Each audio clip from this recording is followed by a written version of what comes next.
Videoya başlamadan önce sizlere kısa bir açıklama yapmak istiyorum. Sevgili izleyici, biz içerik üreticilerinin ayakta kalabilmesi, sizlerin kanalımıza abone olması ve ürettiğimiz içeriklere yaptığınız yorumlar ve beğeniler sayesinde mümkün.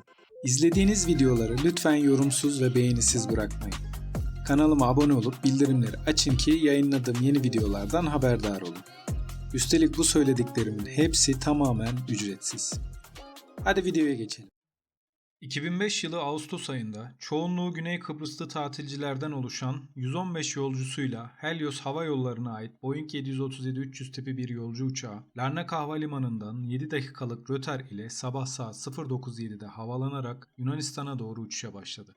Yaklaşık 1 saat 30 dakika sürecek yolculuğun ardından Atina'ya varacak olan uçağın kalkış öncesinde onlarca farklı kontrol listesi tamamlanmış, görsel ve teknik açıdan tüm yönleriyle kontrol edilmişti. Bir gün önce gece uçak Londra'dan geldikten sonra gerçekleşen teknik bakımda uçağın küçük teknik sorunları da kontrolden geçmişti.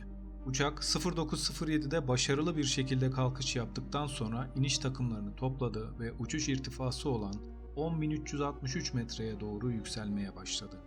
Uçak normal bir şekilde yükselmeye devam ederken kokpitte kalkış uyarı alarmı çalmaya başladı. Pilotlar uçağın kalkış yapmak için hazır olmadığına dair uyarılıyordu ama uçak 3670 metre yükseklikteydi ve sorunsuzca yükselmeye devam ediyordu.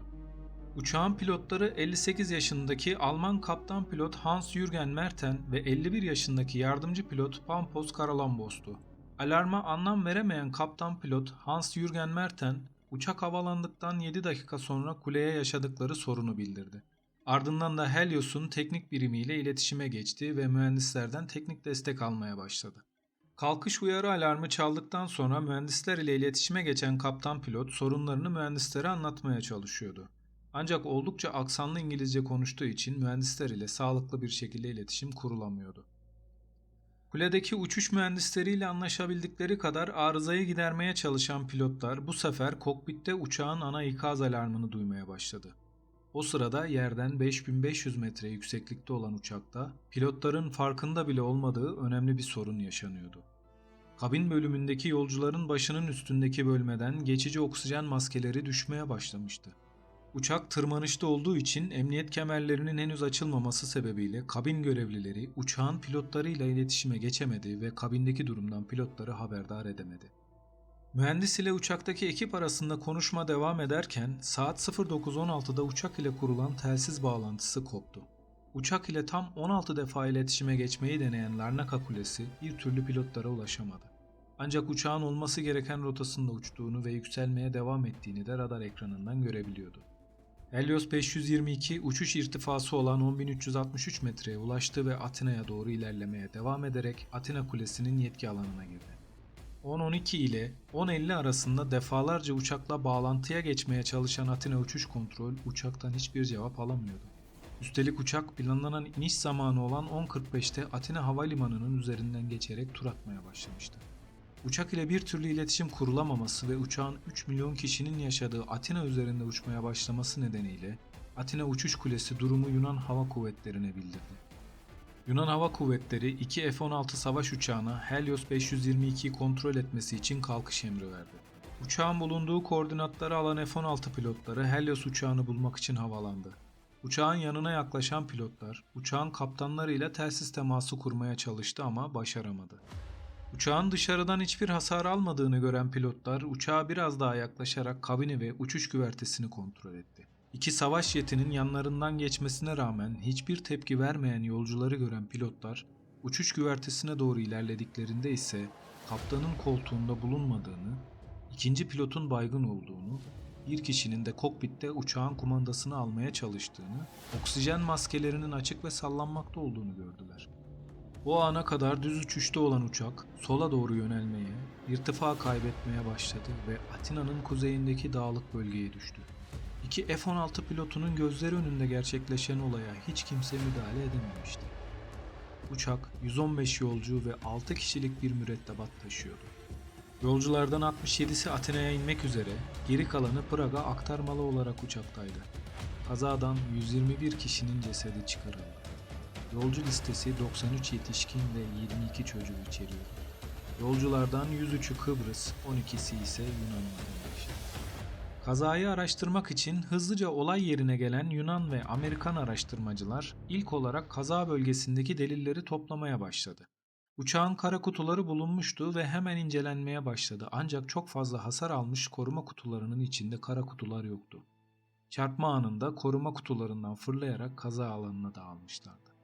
Kaza sonrasında yapılan soruşturmada kokpite giren kişinin kabin memurlarından Andreas Prodromou olduğu tespit edildi. İnanılmaz bir şekilde 3 saat boyunca hayatta kalan kabin memuru kokpite girmeyi başarmıştı. Andreas Prodromou, Helios'ta çalışan kız arkadaşıyla vakit geçirebilmek için bu uçuşa katılmıştı. Hayali profesyonel bir pilot olarak Helios Hava Yolları'nda uçmaktı. Bunun için uçuş eğitimi almıştı ve ticari pilot lisansına sahipti. Peki neden kokpitteydi? Uçağı kurtarmaya mı yoksa kasten düşürmeye mi çalışıyordu? Bu sorunun cevabı kara kutuların bulunmasında saklıydı. Birkaç gün sonra kara kutuların bulunmasıyla cevaplar ortaya çıkmıştı. Müfettişler kara kutuları incelerken 5 farklı yardım çağrısı duymuştu. Fakat hiçbiri hava trafik kontrolörleri tarafından duyulmamıştı. Uçağın düşüş nedeni de yapılan araştırmalarda ortaya çıkmıştı. Uçağın sola doğru yön değiştirmesinin sebebi sol motorun yakıtının bitmesiydi. Dijital uçuş kayıt sistemi ve kara kutunun sağladığı bilgiler uçağın yakıtının bitmesi sebebiyle düştüğünü gösteriyordu. Ama asıl düşmesine sebep olan sorular henüz aydınlığa kavuşmamıştı. Uçakta neden uyarı ışıkları yanmıştı? Pilotlarla neden irtibat kesilmişti? Bu soruların yanıtlarını bulmak için müfettişler kaza anında görevde olan herkes ile görüşme gerçekleştirdiler. Pilotlara teknik destek veren mühendisler ani gelişen duruma karşı tüm ihtimalleri değerlendirerek pilotlara bazı sorular sorduklarını söyledi. Yaşanan sorunun uçaktaki basınç düşmesinden kaynaklanabileceğini düşünen mühendisler, Kaptan Pilot Merten'e basınç sisteminin otomatikte olup olmadığını sordu. Kaptan Merten alakasız bir cevap vererek "Nerede benim sigortalarım?" diyordu. Pilotlar sorunun uçağın soğutma sisteminden kaynaklandığını düşünmüşlerdi. Mühendisler ilgili sigortaların yerini söyledikten birkaç dakika sonra da uçakla olan telsiz bağlantısı kopmuştu. Müfettişler kaza enkazında küçük bir kontrol paneli bulmuşlardı. Panel üzerinde bir düğme manuelde duruyordu. Bu dikkatlerini çekmişti. Hemen teknisyenlerle görüşmeye başladılar. Peki aslında ne olmuştu? Helios 522 Larnaca-Prag seferinden bir gece önce Londra seferine çıkmıştı. Uçuş esnasında basınç arızası oluşmuş ve yere indiğinde bakıma giren uçak teknisyenler tarafından kontrol edilmeye başlanmıştı. Bulunan panelden yola çıkılarak teknisyenlerle yapılan konuşma neticesinde bakım ekibinin basınç kontrolü yaparken normalde otomatik olması gereken basınç kontrol sistemini manuele aldığı, kontrolleri bitirdikten sonra otomatiğe almayı unuttukları sonucuna varıldı. Basınç kontrol sistemi uçaktaki mürettebat ve yolcuların yüksek irtifada oksijen almalarını sağlayan bir sistemdir. Uçağın motorlarından giren havayı kabine aktararak ve basıncı dengeleyerek oksijen sağlar. Larnaca-Prag seferini gerçekleştirecek olan pilotların uçuşa başlamadan önce yapılan kontrolleri de eksik yapmasından dolayı basınçlandırma sistemi tırmanışa geçtiği andan itibaren otomatik olarak çalışmayarak uçakta basınç kaybına neden oldu. Uçaktaki yolcu ve pilotlar basınç kaybından dolayı yetersiz oksijen alması sebebiyle bir süre sonra hipoksi geçirerek önce bilinç kaybı ardından baygınlık geçirdikleri ortaya çıktı. Hızlıca düşen basıncın farkında olmayan pilotlar mühendislerle konuşurken oksijen yetersizliği nedeniyle yavaş düşünmeye başladı. Kaptan pilotun mühendislerin basınç kontrol düğmesinin otomatikte olup olmadığını sorduklarında alakasız bir cevap vermesi de bu yüzdendi. O andan itibaren uçağı sadece otomatik pilot uçuruyordu. Kabinde bulunan yolcular ve kabin görevlileri uçağın kendi kendine uçtuğunun farkında değillerdi. Oksijen maskelerini besleyen jeneratör sadece 12 dakikalık hava sağlayabiliyordu. Yüksek irtifada oksijen sağlamak üzere tasarlanmamışlardı. Tasarlanma amacı pilotların uçağı düşük bir irtifaya indirene kadar yolculara oksijen sağlamaktı.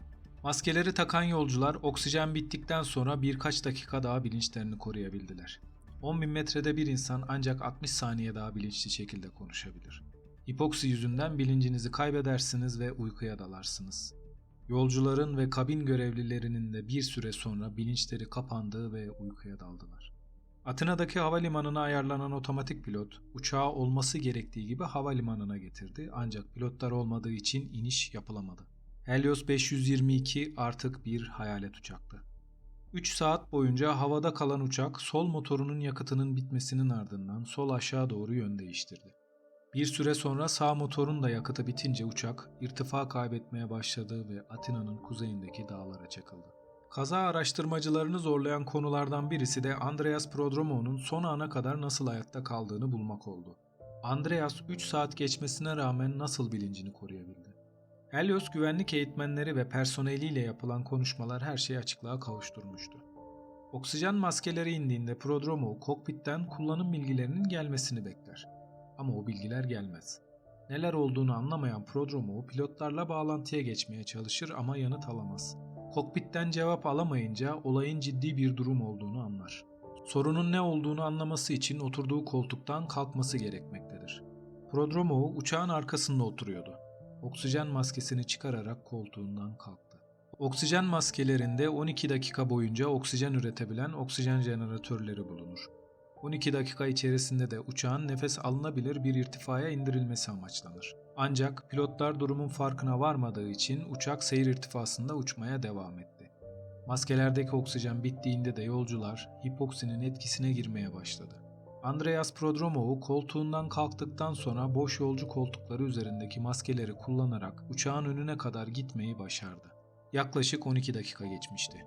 Yolcular ve mürettebat çoktan hipoksinin etkisine girmişti. Ama Prodromov eski bir dalgıç ve Güney Kıbrıs Özel Harekat Timinde askerlik yaptığından aldığı eğitim normalden biraz daha fazla dayanmasını sağlamıştı. Yolcu oksijen sisteminin devre dışı kalması sonrası Prodromov, 737'lerde bulunan 4 adet her biri en az 1 saat oksijen sağlayabilen taşınabilir oksijen tüplerini kullanmaya başladı. Bu 4 tüp kaza mahallinde bulunmuştu. 3'ü kullanılmıştı. Prodromov'un kokpitte görülmesi oraya ilk girişi olmayabilirdi. Kokpitte yapılan DNA incelemesinde Prodromov'un DNA izine rastlanmıştı. Ayrıca kokpitte bulunan ve yukarıdan sarkmış olan oksijen maskelerinden yardımcı pilot tarafındaki maskede yardımcı pilotun DNA izine rastlandı. Prodromov muhtemelen yardımcı pilotu ayırtmak amacıyla maskeyi pilota takmıştı. Peki kokpite daha önce girdiyse neden ayrılmıştı? Kimse bunun cevabını bilmiyor. Teoriye göre Andreas oksijeninin azalması sonucu sağlıklı düşünemiyordu ve kafası karışmış olabilirdi. Büyük ihtimalle tepkileri de yavaşlamıştı. Hipoksi bir insan için çok acı verici olabilir. Ama uçaktaki durum kesinlikle Andreas Prodromov için daha korkutucu ve acı vericiydi. Prodromov F-16'ların geldiğini gördüğünde muhtemelen kokpite döndü ve pilot koltuğuna oturdu. Son bir yardım çağrısı yaptı ama kimse onu duymadı. Çünkü telsiz Larnaka'ya, uçağın kalkış yaptığı Güney Kıbrıs uçuş kulesine ayarlıydı. Andreas son bir çabayla aldığı uçuş eğitimine güvenerek uçağı kontrol etmeye çalıştı ama artık çok geçti. Uçak çok fazla havada kalmıştı. Yakıtının da bitmesiyle artık kontrol edilemez duruma gelmişti. Ve F-16 pilotlarının gözlerinin önünde dağa çarptı. Evet, bu videoda sizlerle Helios Hava Yolları'nın 522 sefer sayılı uçağının düşüşünü inceledik. Sizler bu konuda ne düşünüyorsunuz? Lütfen yorumlarda belirtin. Bir başka videoda görüşmek üzere. Hoşça kalın, mutlu kalın.